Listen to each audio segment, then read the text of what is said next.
And so this work that we do uh trading. So when guys, I didn't make a trade today, right? But I'm making trades without making trades for the next month to actually take the time out to break down what I'm looking for and what I'm seeing. So, all right, when I see this in US, all this news, do anybody know what's going to happen with this news today? Yes, no, maybe so. Right? We got Redbox, we got jokes, we got the factory orders, we got the 4-week bill announcement, 52-week bill announcement. We got a lot of stuff going on the 4th. What day is the 4th? Is it Tuesday? Historically, how has Tuesday been? Historically, Tuesday has been a shit day. It doesn't. We have some kind of bearish bias at some point. So normally in the morning, right? And if I go back to my schedule, Tuesday morning bearish. Why?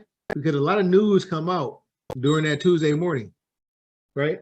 After the news comes out and people know, we get a retracement. So, this alarm is going off. Which one is that? Yeah, Uni is down so much. All right. So,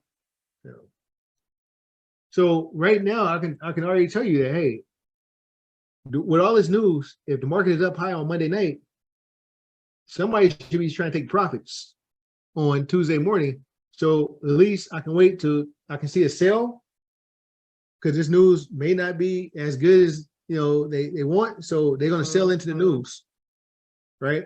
And then after news, after 11 o'clock or whatever Eastern, which is 8, 9 o'clock Pacific Standard, it might be a better time to trade. So inside, the work I'm doing here is bearish. No swings, it's pump and dump maybe. I'm going through and I'm looking at every day, right? And seeing how that play out. All right. Wednesday, you have all this news, right? And if it's not good, international trade, goods and services, employment report, well, after that numbers come out, maybe Wednesday, they come back in the market, right? This first week of October, there's a lot of news. You go to the second week, by that time, this is like export inspections. There's not any real, the mortgage applications, on Wednesday, big deal. There's not a lot. The Treasury statement, they may want to make it look good because it's a mid-election. We analyze the market so you have a trading plan, and then now it's like we trade it. Thursday jobless claims. Like, are we expecting any of these numbers to be great? Right? Any good news is going to be positive for the market.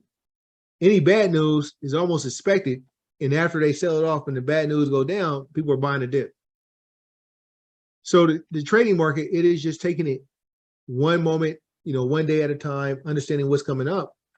In the same way that I look at this Mastermind report, you go through the report, you highlight things. A lot of people don't have 20, 30 hours to go through, to take a trade. So that's why we want to talk about it and go through it. But I also want you to understand that, all right, if we say we got a high news day and you see on the 12th, all you see is news around the world, and it's full, and then FOMC meeting, you're going to know that it's going to go down or it's going to be a little skepticism going into that day. So that 12th is going to give you some volatility. Now, if I go over the moons and say, all right, I looked at the moons too, and what's going to happen around the 12th? October, it's the top of the volatility. But I go to the moon phases, and we know volatility, has happened. If it all start matching up, now I got more and more reasons to believe it's going to be volatility in advance. Right? So what happens on a full moon on 11th and the 12th, and then we have all this news coming out on the 12th? Well, that might just, I might just have a short bias, a little bit more. All right. Not saying it's going to be 100% play out, right? First quarter, we were expecting on that 4th. I mean, my bad. Let's see.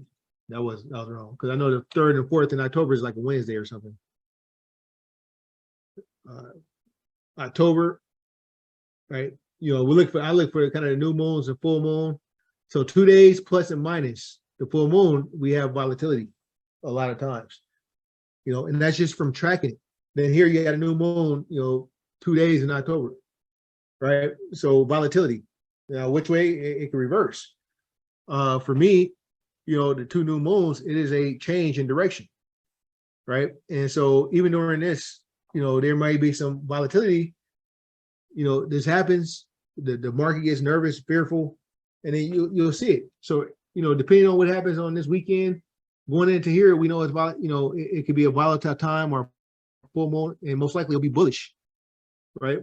Because at the end of the month, guys try to screw out their books. So maybe bullish shorts taken, and the last day of October 31st, is a Monday. This normally is a bullish day. And then guys are trying to screw out their books, right, for the end of the month. So you might see some selling. So I just go through each day, right, and make analysis, right? That is what helps us, have a plan. And then when you don't know what's going to happen, you don't have a real bias. It is like, all right, now I'm just working, right? So a lot of the work goes in before the trade is made, right? When guys are trying to make decisions of what they're going to trade, that's day trading. That is just trading, a scalping, a momentum strategy, a technical indicator, and that's all good, right? Most day traders don't need to know all this. They don't have to go through the analysis. But if you have a full-time job and you're swing trading and you're going through the alligator, the smart thing is to do is try to catch the momentum times of the month, right? So you can ride, at least you can say, hey, you know what? I don't have time to be in the market. Like day trading, I don't have 8 hours or 2 hours. I can't wait till 11 o'clock. I might have to go to a meeting and work. So maybe I'm going to just, trade fewer times with higher probability setups. All right. So, that is something that, I kind of wanted to share going over. We have more market cycles, right? I mean, is there for Forex? Is there for stocks? Is there for crypto? Anything you're trading, work can be done in advance where you're not just relying on technical indicators. That's what people mean by no chart trading, or I termed it no charts a long time ago, 2017 or 16. It was like using fundamentals, right? Understanding what the market is going to do before it happens. I'm breaking it down so you can see that that's what it's about. It is about the money flow. It is about expecting the days of volatility. It is about taking the seasonality and putting it together, and you can kind of forecast what the market is going to do. 20th to the 25th, we're expecting predictable days, right? And if you're just having a short, you would be up and you can close out the day. You don't have to hold it to the 25th because really you're just trading to be profitable, right? You're not trading to be exact, right? We're not trading to lose a lot of money, right? We're trading to make the money work for us. And when it worked, you can get out.